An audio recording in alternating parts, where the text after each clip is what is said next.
these guys have a extremely detailed plan. Like they know what happens in the U.S. They know that they're not capped. They know that if they fly to Tijuana, they're all good to go. And now they're all over the U.S. Some are involved in this, this military base stuff with the farms. Others are in the underworld with this illegal marijuana stuff. It was like 2 or 3 months ago. I don't know if you could Google this, bro. There was like a Chinese movement and Chinese migrants and stuff. And we speak with sources inside Border Patrol. One thing that they tell us, they say, hey man, just letting you know, like we're getting so many migrants, and with the Chinese, he's like, we're essentially releasing these guys in 72 hours into the public. So you have Chinese citizens coming from, and all over the world right now, like some flying in from Istanbul, some from China, some will fly into Thailand and then to Ecuador. We don't know who they are. They're not being properly vetted. These are Chinese. This is technically like a foreign adversary, and we're releasing these Chinese citizens into the public within 72 hours. And we don't know what these guys are doing. We don't know anything about them. Many of them now, dude, are getting involved in the marijuana stuff.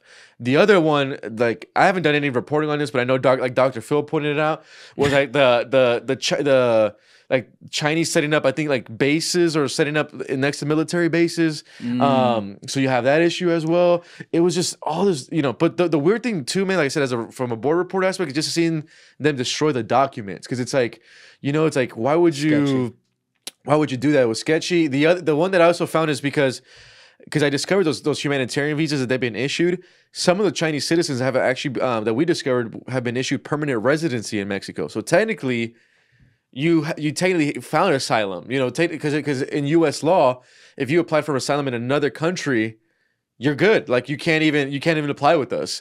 But we have no records of that, man. So this is a huge national security, kind of issue. I don't know if you could type it really quick, bro. I think it's like put like Chinese U.S. military bases. But that's the thing too, man. So if you ever come down with me, dude, to San Diego border, it's just eerie, dude, to see them destroy their documents, destroy and all that stuff. See them doing it sometimes. So I had Nick Shirley in here recently for episode 214. He's a YouTuber, does pretty much all he does great work. He does great work. Yeah, he does a really good job. Does a lot of. That's what I was talking about right here, dude. These like Chinese-owned farms are popping up all over, and they're like right next to military bases. See that? All right. And that's one thing. Put a bookmark in that for a second, because that's gonna be my question on what happens here. Because you mentioned something Nick did. You talked about like inside of 72 hours, they're gone. Mm-hmm. The destroying the documents is very sketchy, is sketchy to say the least, and like sinister in a lot of ways. And you just point out, bro, I've come across Venezuela all over, Venezuelans, Colombians, Cubans, every nationality. They don't do this. Right.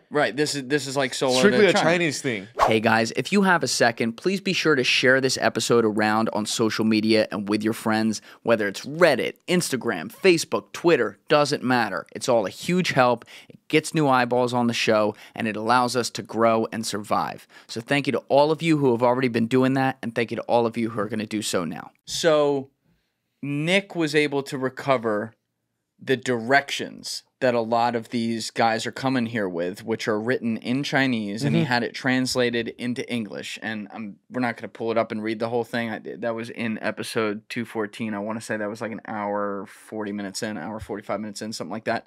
But like the layers to the directions of what to do the minute you get to the border, and every single thing that happens all the way to they go to fucking Kingdom Come and we have no idea in the country where they are, is insane. They have contingencies for contingencies for contingencies where they're also using our legal resources against us. So let's pull it back to the map that you were just talking about right here.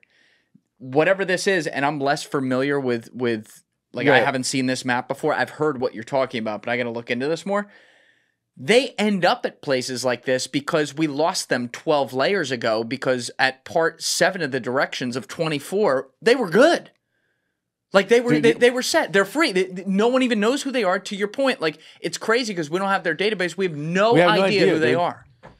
And then, if you wanted to do another tab, bro, because this is actually interesting. I'm glad that you reminded me of this part, bro, is put like in this other tab, put like San Diego migrant street releases. So this is the other part, bro.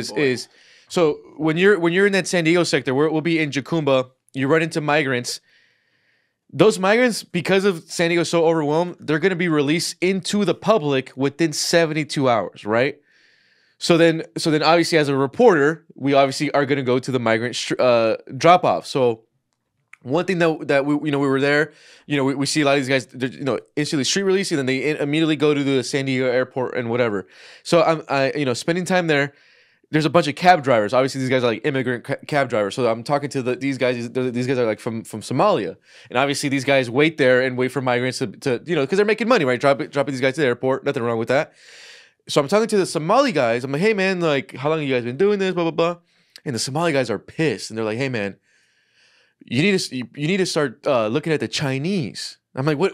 Why? What do you mean? Stop looking it up. Yeah. Because I just creating small talk. Because it's basically like if you're a migrant, you basically literally are you enter into San Diego legally, and then you go into a holding facility. Then within 72 hours, because they're so overwhelmed, they'll put you in one of these buses, and then on the morning they'll literally just release you with no direction. So then many of these migrants, they just go to a taxi guy and be like, just take me to the airport or whatever. So I'm talking to the Somali guys about this, and they go, hey man, the Chinese have their own drivers. And I'm like, what do you mean?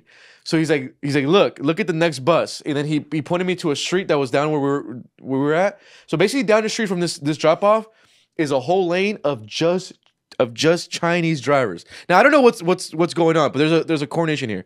So basically every other nationality, when they get dropped off, they literally don't know where to go. Like, so they'll they go up to a taxi guy, they'll go, whatever. The Chinese go directly to the Chinese driver. And one thing that we notice is because we'll kind of walk up with them, is they go to the Chinese driver. The Chinese driver will have a packet for them. So they have US dollar bills. A packet. Yeah, so they'll give them US dollar bills. They have cigarettes, and then they have a SIM card for the cell phone.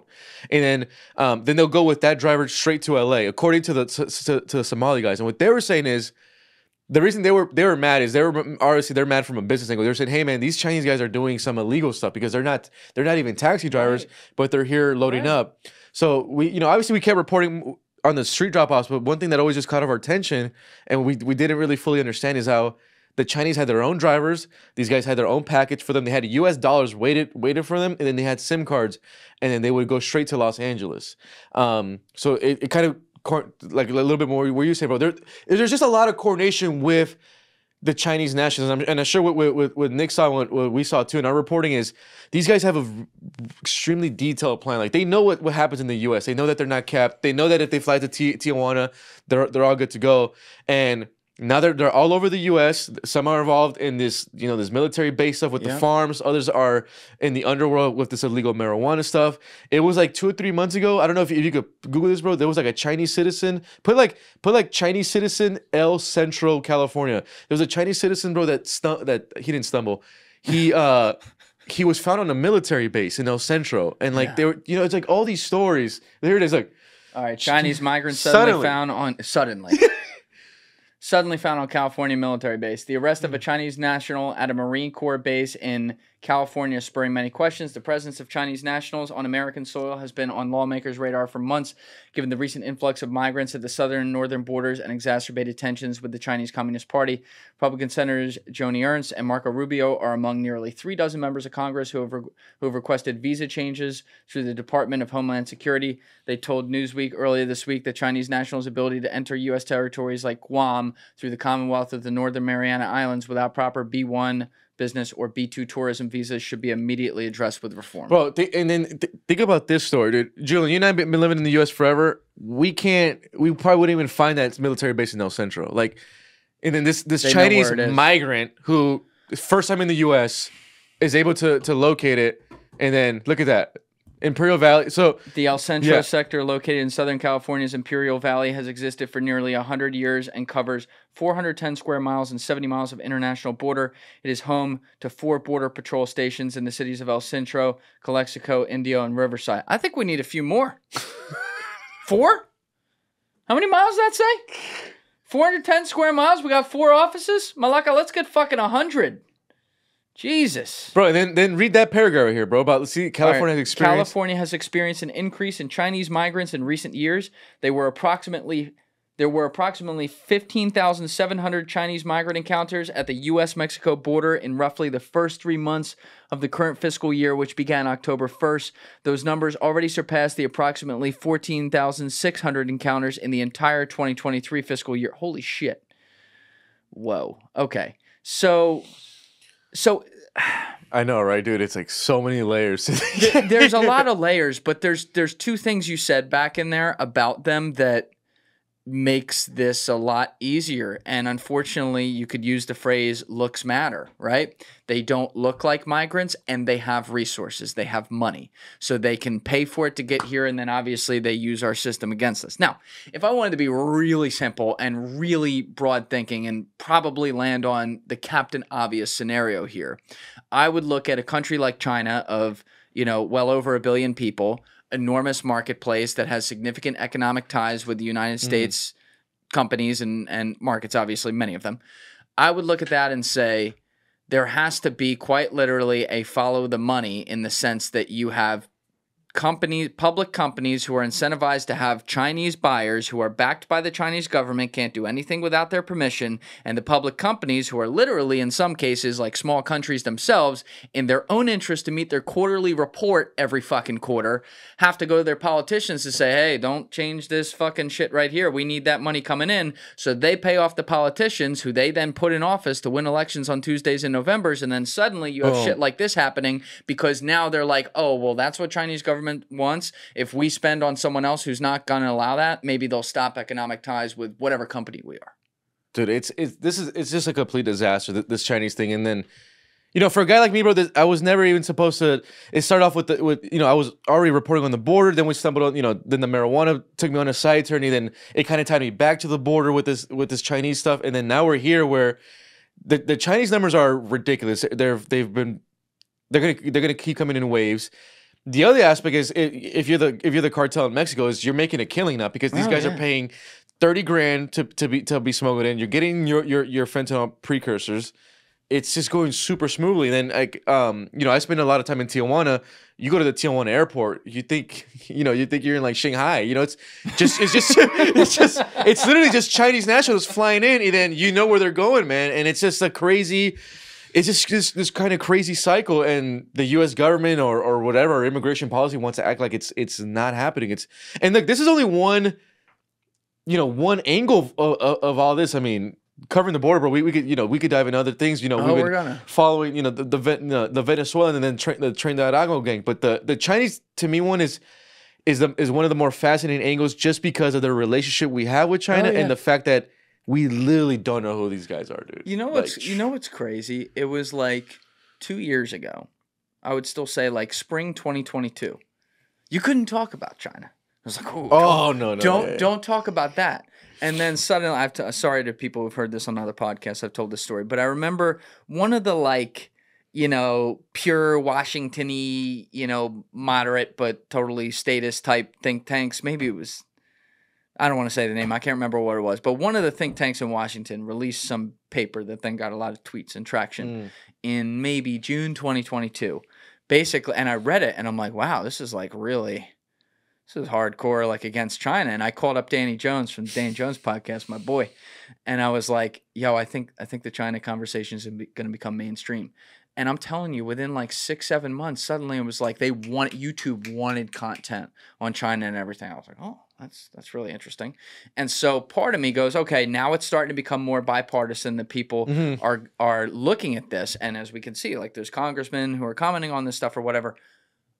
But we're still letting all this happen at not only the rate it was, but at a significantly higher rate. And that part I still can't really make sense of. Why do you think if guys like you, and there are more people like you who are talking about this, Nick Shirley's one of them, obviously, like you guys are on the come up, but there's serious people who've been around for years reporting on this stuff, talking about all this, giving evidence to it. We see mainstream media outlets reporting this.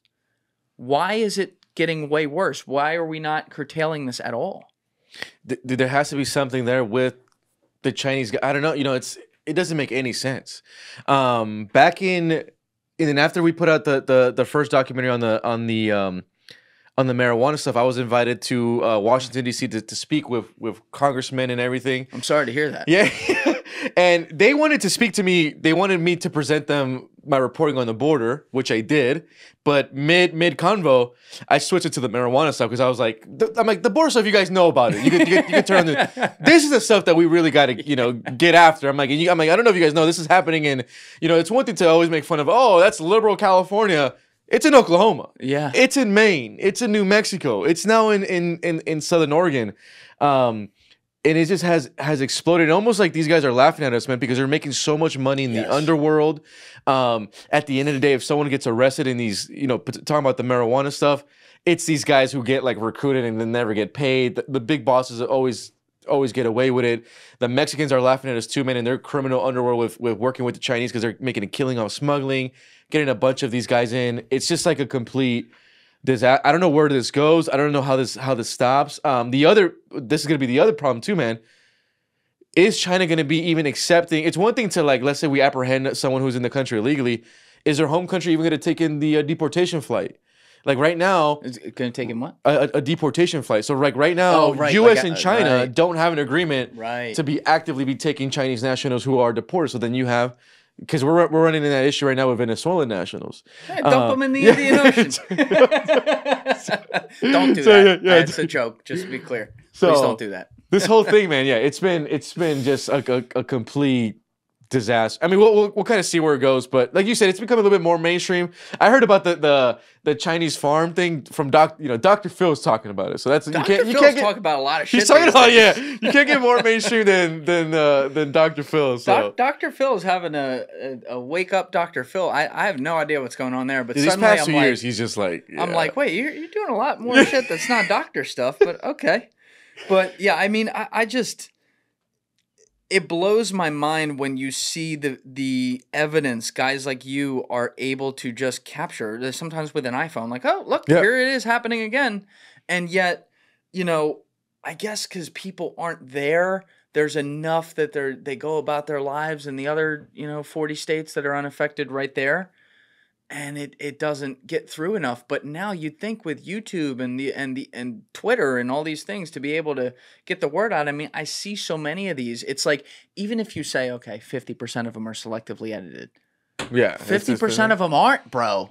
Like, it's bad. Like, some of the videos Nick gets of just like, people just walking across the border, like right through a hole in the wall. Yeah. It's like, what? And we'll be down there, man, and they'll like not only walk through it, but sometimes they'll be like FaceTiming a family member while they're. You've seen those? Oh, dude, that's the ones that get me, dude. It's like, wait, which data plan are they on now? Did they cross over into the U.S.? They like wave at the agent, and then Border Patrol knows like they're not even scared of us. They want to see us and stuff. Well, actually, that's something that you're really involved in, though, that I think you could educate a lot of us on. Nick was doing a little bit of this, but I think it's something a lot of guys, especially coastals like me, don't think of. But when we're looking at the Border Patrol, we think like, okay, people standing on the border with a gun, and if someone comes across, like, they say you're arrested, or they push them back on the other side. But that's not what they're being told to do. Like, I heard you say something earlier about Border Patrol agents where you were saying, what the fuck did you had such a great phrase for it at lunch. I know exactly what you, so basically what we're doing, bro, is obviously we'll talk to Border Patrol and obviously being there. So this is the big switch that I kind of want viewers to kind of get in their mind. So under Trump, if you're a migrant, you cross illegally, and you see a Border Patrol agent, you would be scared. You don't want the apprehension because you're going to be sent back, whatever that process is. Under Biden, that has changed, where migrants want Border Patrol because they know that they'll be processed and everything. So after years of this policy, I've been speaking with Border Patrol agents, and they want them. So. Because for me, dude, because back in 2021, when I first got called to the border, I didn't understand it either. Because I'm thinking the same thing. Like, you see an agent, you run away. It's almost like a cop, right? Yeah. You're breaking the law technically. So when we were down there, an agent was explaining to me my first week. He said, no, man. He's like, under this administration, when they cross, they're looking for us because they know once they find us, we do the apprehension, and then they're released into the U.S. in like 3 or 4 days. So, and I remember I was like, really? And then I remember being down there and we ran into like a group of 300, and the group like was telling me like, where's the agent? Where's the agent? We want to go to the agent. And I basically got it to the agent, and like he said, they do the apprehension, and I'm sure they would be released. So then I've been speaking with agents, and then because morale, as you guys can imagine, is as low as it could be. Thank you for watching the video, guys. If you haven't already subscribed, please smash that subscribe button and check out this clip's full podcast episode by clicking here or in the description below.